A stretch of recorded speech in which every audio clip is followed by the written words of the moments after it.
Wednesday at 11:05 a.m., Dr. Patel blocked Adrian from Milo's ICU room at St. Anne Children's Medical Center. He repeated that he needed our son to hear him, but she looked directly at him. "He cannot hear your apology. The MRI shows an injury caused by the prolonged seizure." My knees softened. Behind her, Milo lay motionless beneath a blue blanket, while Adrian gripped the wall rail and asked whether he would recover completely. Then Jonah held out his signed statement, and Bryn stepped through the secured doors. Adrian ordered her to explain why he had chosen Sadie. She looked at my son and said, "Honestly, he knew." But this was still before Adrian took Milo's rescue medicine to his SUV while the seizure continued. At 7:05 a.m. on Tuesday, October 6, 2026, burnt cinnamon filled our kitchen in Columbus, Ohio. Adrian made pancakes every Tuesday, even after he moved into a motel 5 weeks earlier and called it an overnight work assignment. That morning, the skillet sat cold. Milo stood on a chair in dinosaur pajamas, stirring batter so hard it climbed the bowl. I scraped blackened cinnamon from the toaster tray and noticed a fresh blister in the laminate beside it. Ordinary damage always looks louder when someone is missing. "Is Dad parking?" Milo asked. I set the ceramic fox mug at Adrian's place and said, "We'll call him." Adrian answered on the fourth ring. Behind his voice, an air conditioner rattled with the thin metallic hum motel units make. "I got held up handling elevator calls," he said. As an appliance warranty claims examiner, I spent my days hearing people build respectable explanations around broken things. Adrian was an elevator service dispatcher. He knew how to make abandonment sound like scheduling. I told him Milo had waited in his pajamas and that he felt warm. "He always runs hot after sleeping," Adrian replied. "Give him breakfast. This doesn't need to become a whole situation." My legal husband had been sleeping elsewhere for more than a month, yet he still spoke as if I were interrupting his commute from our bedroom. Milo leaned toward the phone. "Dad, pancake mission failed. We can restart tonight." His hope tightened something under my ribs. Adrian went quiet long enough for the motel air conditioner to click off. He had not realized Milo still expected their ritual. Then his voice softened into the version that had kept me postponing difficult questions. "Tonight, buddy, I promise. I'll come home and make a double batch." Milo smiled at me as if a signed contract had arrived. Adrian told me not to worry, repeated that missing one breakfast was practical, and ended the call before I could ask which motel or why his supposed assignment had lasted 5 weeks. At 7:35, I poured the untouched batter down the disposal. Milo carried Adrian's clean plate to the kitchen table and arranged a fork beside it for that evening. His cheeks were pink, and he complained that the room felt cold, but he insisted school was still his mission. I kept him home. Adrian's chair remained pushed back at the angle he always left it, one rubber foot exposing a pale square on the floor. Beside his untouched plate, the fox waited, with its painted orange face turned toward the empty doorway. In his motel room, Adrian had learned Milo expected him home, and in our kitchen, Milo had learned to trust another promise. To those of you who have already subscribed and keep listening when the smallest household details begin to matter, thank you. Your quiet attention gives stories like mine somewhere to be heard without being tidied into something easier. At 7:35 that Tuesday morning, Milo's fever was still low enough for cartoons and a blanket on the kitchen floor. By afternoon, he had stopped calling the thermometer checks missions. His lips dried, sweat darkened his hair, then vanished as his skin grew hotter. I followed the pediatrician's dosing instructions, pressed cool cloths against his neck, and called Adrian repeatedly. At 6:36 p.m., the thermometer read 104.9 degrees Fahrenheit. I told Adrian the number. "I'm coming," he said, suddenly alert. I carried Milo toward the couch, and his body stiffened in my arms before I could set him down. At 6:41, Milo began convulsing. His heels hammered the floor. His eyes rolled until only narrow crescents showed. He had suffered one brief febrile seizure at 3, but this was not brief. I called 911, put the dispatcher on speaker, and moved furniture away without restraining him. The dispatcher sent an ambulance and counted breaths with me. Saliva bubbled at Milo's lips. His face developed a gray cast that made my blood feel cold. I heard myself saying his name in the calm voice I used with furious warranty customers, while my hands shook so badly that I dropped the folded towel twice. Adrian arrived at 6:44. He saw our son convulsing beside the couch and knelt for less than a minute before his phone rang. "Bryn," the screen said. Adrian stepped toward the hall, but I heard a frightened woman report that Sadie had hives after eating strawberries. Adrian had texted her our address and told her to bring the child over. I grabbed his sleeve. "Milo's rescue medicine is in your SUV. Get it." Adrian looked at Milo, then at the phone. Quietly, with nobody else close enough to challenge him, he said, "Everyone would say breathing risk comes first. The person who refuses to wait is the person you answer first." Jonah Ellis arrived with the dispatched ambulance crew as Adrian reached his SUV at 6:47. Jonah was 31, a paramedic whose voice put the time before every conclusion. He saw the prescribed rescue spray in its labeled pouch inside Adrian's open center console. I screamed for Adrian to hand it over. Instead, he shut the door and drove to the curb, where Bryn Cole had just arrived with Sadie. Bryn, a 34-year-old dental laboratory technician, had begun sleeping with my husband in January, though I did not know that yet. Sadie, 8, had pink welts on her arms, but stood upright beside her mother and asked, "Are the adults angry?" At 6:50, Adrian collected Bryn and Sadie while Milo was still seizing. Bryn climbed into the front seat as naturally as someone who had done it before, placing her hand against Adrian's neck. That gesture told me what no confession had. When Bryn saw Jonah working over Milo through our open doorway, she recoiled. "Honestly, you said the seizure had stopped," she told Adrian. Sadie had experienced mild strawberry hives once before, and her breathing remained normal. At 6:55, the shared vehicle app showed Adrian driving them toward St. Anne's emergency department, while Jonah's crew carried our son into the ambulance. Jonah placed medication through an IV and monitored Milo as the siren cut along the emergency route. At 7:04, the convulsions finally stopped. 23 minutes. Milo did not wake. My palms left wet prints on the bench while Jonah ventilated him with a mask and warned the hospital that prolonged seizure activity could threaten his brain and airway. At St. Anne's, Sadie was triaged at 7:09 with mild hives and normal breathing. I saw her sitting beside Bryn in a pediatric examination room, asking again whether anyone was angry, while Adrian argued at the desk that he had made the only practical choice. The pediatric ICU called Dr. Nisha Patel to receive Milo. She was the attending pediatric intensivist, and she gave me one plain sentence before the medical details. "Your son is critically ill." Sedation, intubation, temperature control, neurological monitoring. The words came after that, orderly and sharp. As the ventilator began breathing for Milo, Jonah told Dr. Patel the rescue medicine had left in Adrian's SUV. From the ICU entrance, I looked back through the connecting corridor and saw Adrian beside Bryn outside the emergency department. Bryn stared toward Milo's gurney, newly understanding he had been seizing when Adrian chose her child. Adrian saw the ventilator tubing and stopped moving. Then Bryn turned to him and asked, "What else did you lie about?" At 10:20 p.m. on Tuesday, October 6th, St. Anne's smelled of disinfectant, overheated wiring, and coffee left too long on a burner. Milo lay sedated in the pediatric ICU, his chest rising to the ventilator's measured hiss. Adrian sent 3 messages asking where I was, although he could have followed the signs. I read each preview and answered none. The silence was not calm.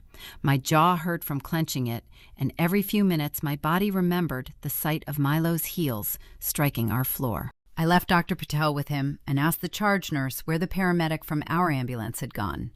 The nurse called the ambulance bay and located Jonah before his crew departed. I found him checking equipment beneath harsh white lights, his uniform sleeves marked by dried saline.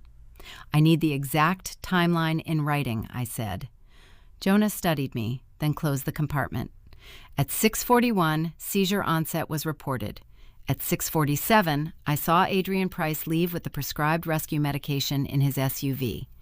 At 7:04, ambulance medication stopped the seizure. His conclusion followed only after the times. Milo had seized for 23 minutes. When I asked whether he would document what he saw formally, Jonah said, "Yes, I won't soften it into confusion." Maya Chan met us at the secured ICU doors. She was 42, a clinical social worker, and the hospital's family safety coordinator. Staff had assigned her after Adrian gave conflicting accounts, first claiming he had gone for medication, then claiming he had not known where it was, then saying Milo had already stopped convulsing. Maya did not ask which version felt true. "Who can verify each claim?" she asked. I pointed to Jonah. He repeated the times while Maya entered them into the hospital record. When she asked what Adrian understood before leaving, I described him kneeling beside Milo, hearing me plead, and closing the SUV door over the visible medication pouch. Maya led Jonah and me into the ICU family room, where vinyl chairs surrounded a table scarred by cup rings. She asked whether there were other risks at home: violence, inaccessible medication, missing insurance, money Adrian controlled. I opened our banking app because Milo's hospital deductible was $6,500 and our emergency savings had been $18,600. The balance displayed $10,200. My throat closed before the transaction list loaded. Adrian had made secret withdrawals totaling $8,400, each transfer labeled with bland words such as lodging, repair, and household support. "Did you authorize those?" Maya asked. I shook my head and downloaded the statements before Adrian could alter access. My fingers were sweating, so I mistyped the password once, then changed it and removed his linked device. We were still legally married. That did not make the withdrawals invisible. Maya asked who could verify the account's purpose. At 7:15 a.m. on Wednesday, October 7th, the St. Anne Atrium Cafe smelled of scorched espresso and lemon disinfectant. I sat beneath a glass wall washed gray by autumn rain, studying the recipient details behind Adrian's transfers. One memo contained the words coal rent. Another named a pediatric billing portal and carried the same recipient email. I entered that address into the payment profile and found a phone number ending in the digits I had seen on Adrian's motel statement. I sent one message. "This is Leah Price. Milo may have a brain injury. I traced every transfer. Please meet me beside the Atrium Cafe." Bryn Cole appeared 10 minutes later in wrinkled green scrubs, her damp hair twisted at her neck. She stopped outside the cafe as if its tile line were a border she needed permission to cross. I recognized her from the photograph attached to Adrian's contact profile, though he had saved her as B. Collins. Bryn looked 34 and exhausted, with a pale indentation where safety glasses had pressed into her nose during work at the dental laboratory. She glanced behind me. "Is Adrian here?" she asked. I said he was not, and I did not tell her that Jonah and Maya were upstairs preserving statements Adrian had already contradicted. Concealing evidence felt ugly. It also kept my hands steady. I pulled out the opposite chair, and Bryn entered the cafe, lowered herself into it, and wrapped both palms around a paper cup she never drank from. "Honestly, I thought you knew we were separated," she said. The grinder screamed behind the counter, swallowing whatever answer my face might have given. She explained that the affair had begun in January of 2026, months before Adrian moved to the motel and renamed his absence as overnight assignments. He had described our house as a financial arrangement and told her Milo had adjusted. Every Tuesday pancake, every first-grade pickup, every message saying his shift had run long sat in my memory beside that sentence. I opened the downloaded statements but kept Jonah's account and Maya's notes out of sight. "Tell me what the money covered," I said. Bryn's eyes dropped to the transaction list, and the skin around her mouth tightened.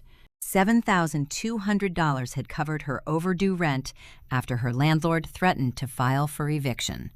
The remaining $1,200 had paid Sadie's private medical bills.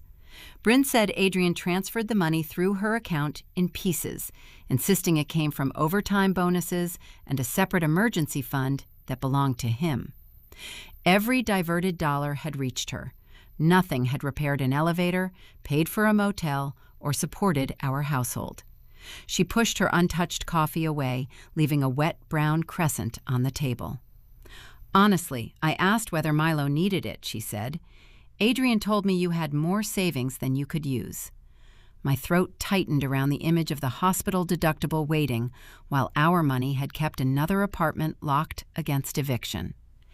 Bryn saw me zoom in on the first January transfer and whispered, "You really traced all of them." I told her I had traced every one and had secured copies. Then I told her why.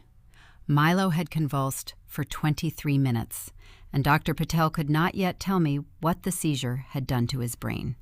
Bryn's chair scraped backward. Her fingers rose to her lips, and for a moment, I thought she might run. Instead, she admitted Sadie's hives had been mild, and her breathing had remained normal. Adrian had made the emergency sound life-threatening.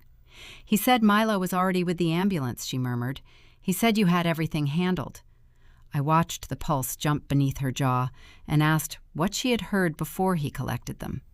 She did not answer, her gaze fixed on the rain tracking down the atrium glass, and I understood that the missing answer was larger than the money. Maya had scheduled a family safety meeting upstairs and asked me to identify anyone who could verify Adrian's choices. I slid the meeting information across the table without revealing what Jonah had documented. "Come with me," I said. "Tell them only what you personally saw or heard." Bryn pressed the paper flat, then stood. She took 2 steps toward the elevators before returning for her phone. I remained beside the cafe table, watching her decide whether fear of Adrian was stronger than what she knew about Milo. If you were holding proof that could change what happened next, would you stay silent or say it aloud? Write one or the other. I had invited Bryn upstairs, but I still did not know which version of her would enter that room, or what Adrian would do when she spoke. At 11:05 a.m. on Wednesday, October 7th, Bryn and I reached the secured pediatric ICU doors at St. Anne Children's Medical Center.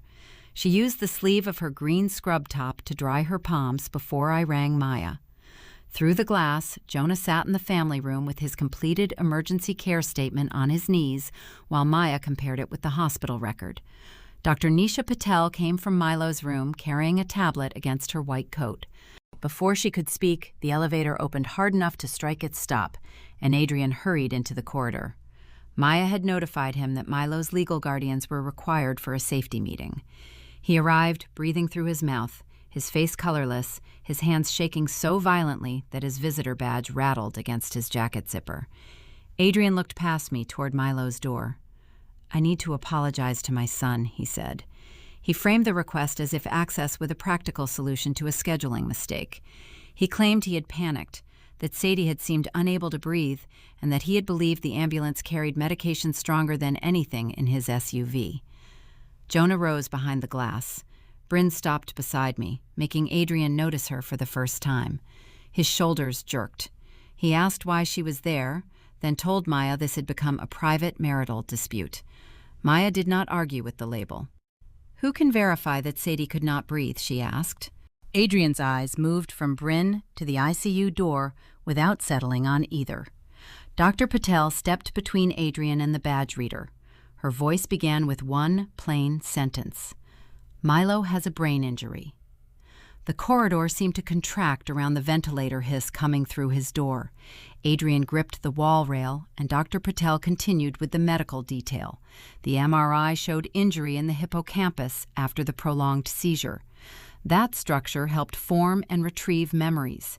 Milo might face lasting problems with learning, recall, attention, or emotional regulation, although the full extent would not be clear until sedation was reduced and his development could be followed. Adrian swallowed twice and repeated that he needed Milo to hear him. Dr. Patel looked directly at him.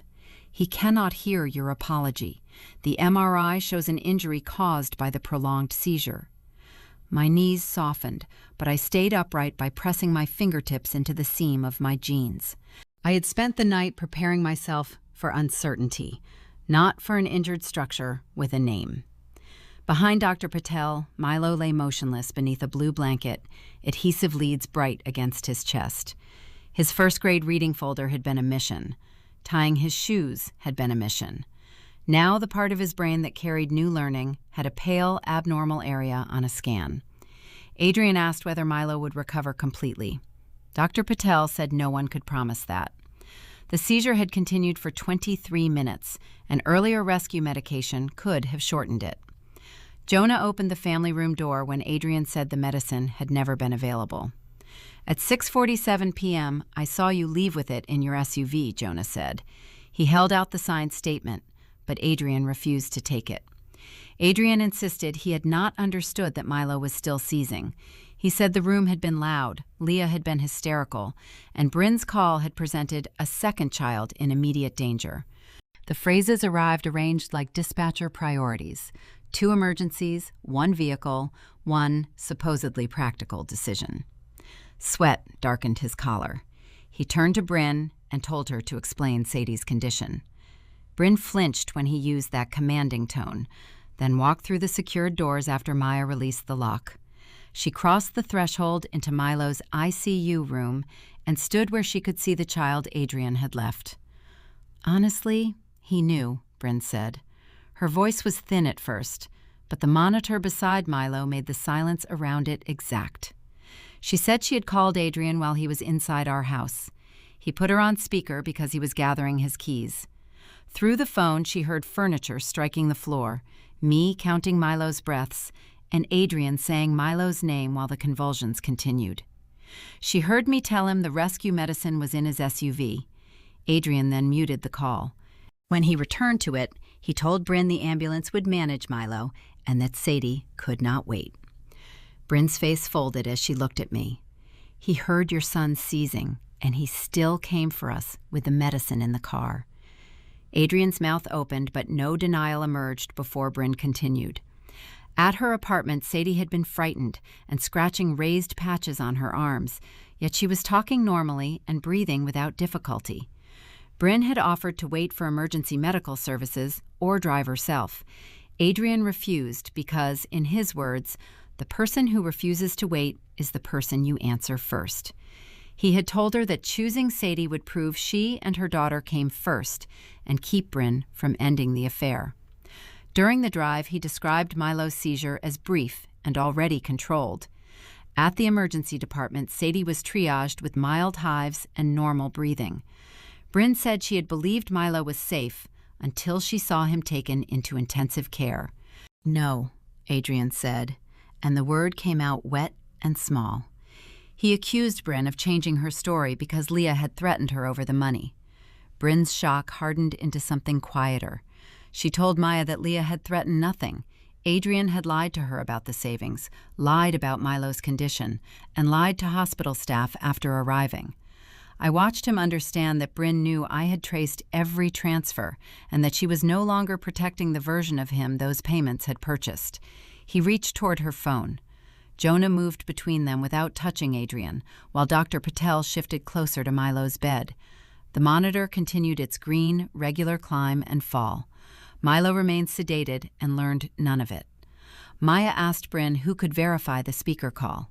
Bryn unlocked her phone and displayed the call record, then offered the device for documentation. She said Sadie had heard Adrian announce that Milo's mother had called an ambulance and that he was leaving anyway. Maya asked Jonah who could verify the medication's location. Jonah identified himself and his partner's report, then pointed to the ambulance record already attached to Milo's chart. Maya asked me who could verify Adrian's knowledge inside the house. I said I could, and that the home security audio had synchronized automatically to cloud storage. I had not mentioned that recording to Adrian. His head turned toward me so quickly that his visitor badge snapped against the zipper again. He tried to step into Milo's room, saying legal fathers could not be excluded because of one disputed decision. Maya blocked the doorway and stated that this was now a patient safety restriction, not a marital negotiation. Adrian pleaded with Dr. Patel to let him touch Milo once. She refused because his agitation threatened the controlled care environment. I entered the room and moved beside Milo's bed, placing my palm near his hand without disturbing the IV line. Bryn followed only after I nodded. She stopped at the foot of the bed, crying without sound. Dr. Patel returned to the monitor side, leaving Adrian beyond the threshold with Jonah and Maya between us. Maya removed Adrian's access authorization from the hospital system and peeled the active visitor label from his jacket.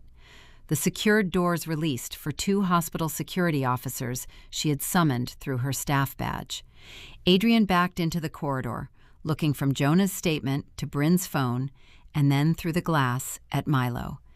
Everyone who had preserved a piece of the timeline watched him run out of explanations. The officers escorted him toward the elevators, while Maya restored the lock behind them.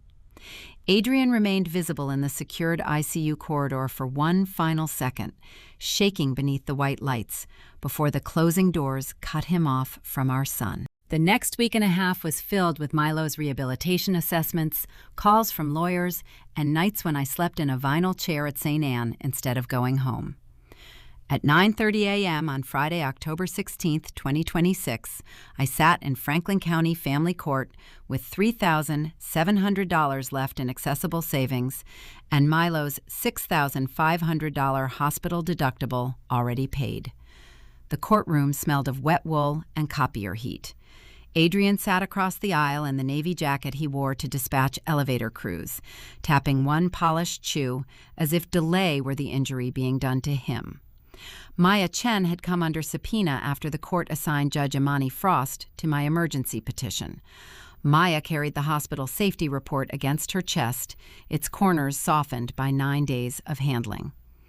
Judge Frost entered, took her seat, and said she had reviewed the report before the hearing. She was 53, silver threaded through her close-cropped hair, and she wasted no words asking us to perform calmness.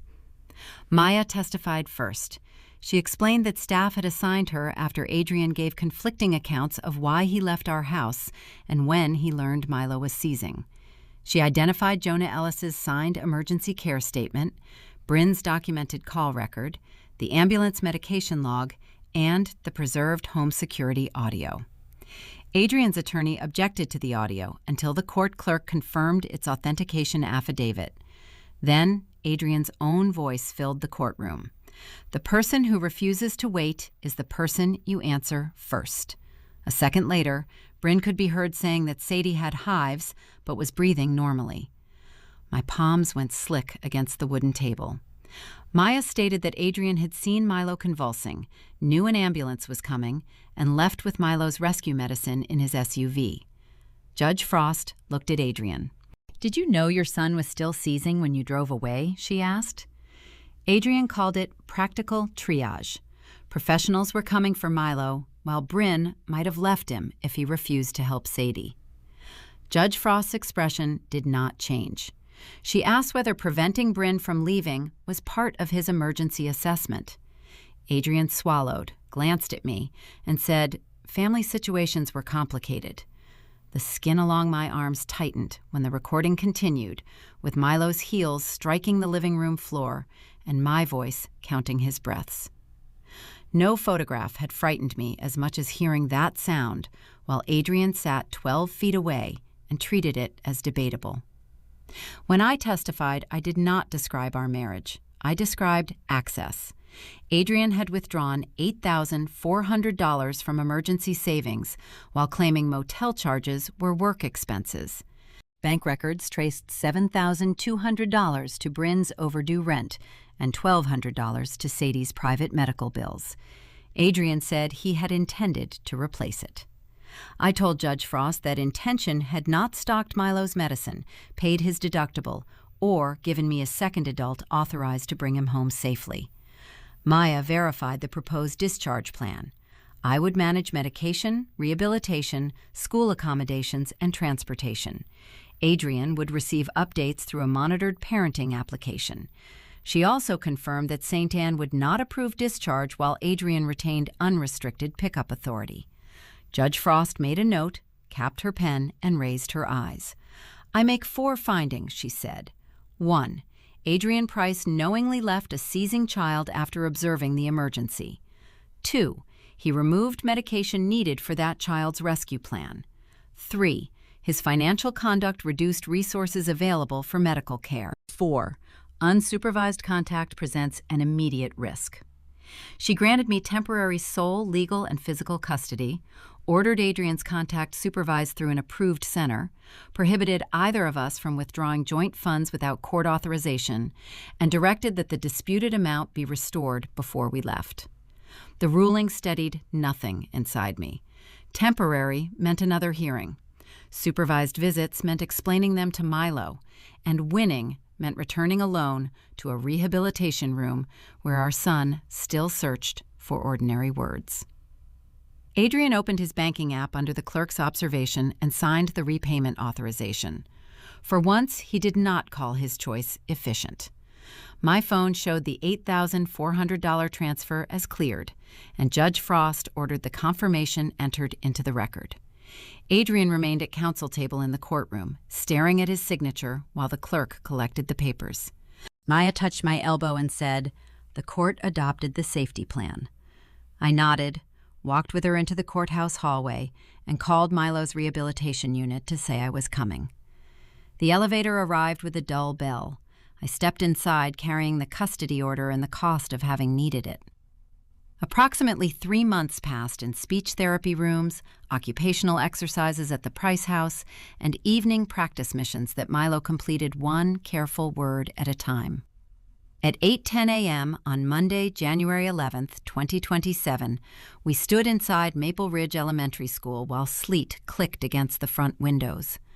Milo wore a green backpack with the chest strap fastened because his left hand still tired when he carried weight. He could walk the hallway independently, follow a picture schedule, and attend a full school morning, but words sometimes stalled behind his teeth. When the office secretary asked his name, he pressed his lips together for 4 seconds before saying, "Milo Price." Then he looked up at me, pleased and startled, as if the name had crossed a rope bridge. The district had assigned him to Evelyn Park's first-grade class under his accommodation plan. Evelyn met us outside the classroom wearing a sunflower yellow cardigan and a badge clipped beneath a paper snowflake. She was 29 and had prepared a quiet desk after receiving the plan from Milo's rehabilitation team. "You have choices," she told him. "You can visit the room with your mom, or you can go in first and let her watch from the doorway." Milo studied the open door. Children's voices rose and softened inside, mixed with the scrape of chair legs and the waxy smell of crayons. He asked whether finding his desk counted as a mission. Evelyn smiled and said, "It can be mission 1. I carried the repaired ceramic fox mug from my padded tote. Its crack still showed as a pale seam from one ear to the orange tail, and the handle leaned slightly inward where the adhesive had set. Milo had found it broken on our living room floor after coming home from rehabilitation. He had not asked who knocked it down. He had asked whether broken things were allowed at school. Now I placed the fox on the quiet desk Evelyn had prepared beside 2 sharpened pencils, a picture schedule, and a card he could raise when speech would not come. The mug held no drink. It held 6 blue crayons and 1 red marker, ordinary supplies that made its repaired body useful without pretending the damage had vanished. Evelyn showed Milo 2 desks, one near the classroom library and one beside the window, both away from the pencil sharpener and the loud heating vent. "Library or window?" she asked. Milo rubbed his thumb over his backpack strap while children glanced toward him and then returned to cutting paper circles. His answer caught.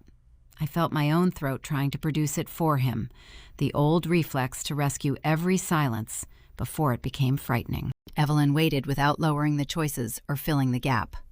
Milo drew a breath. "Win, window," he said.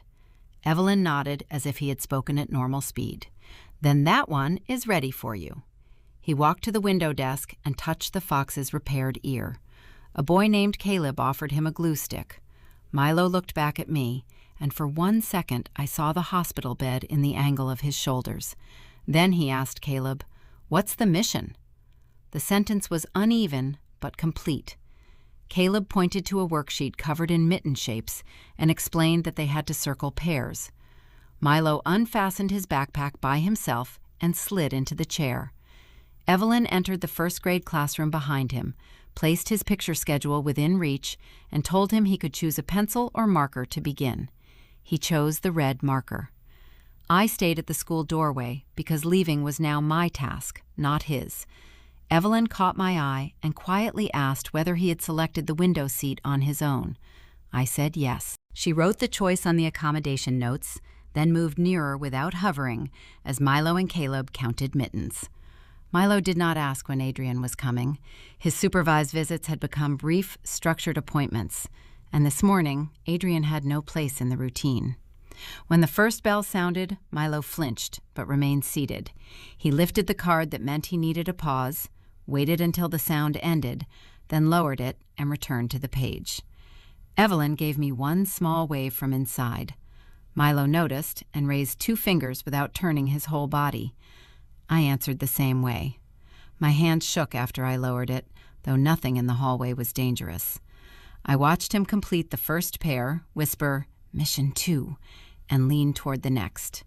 Then I stepped back from the doorway. He did not follow. Through the narrow glass panel, I saw him choose another mitten, while sleet traced clear lines down the window beside his desk. Milo is in his classroom now, and I no longer check the lock twice before trusting a room to hold him safely. Subscribe, and when frightened people need you, choose the person who cannot safely wait.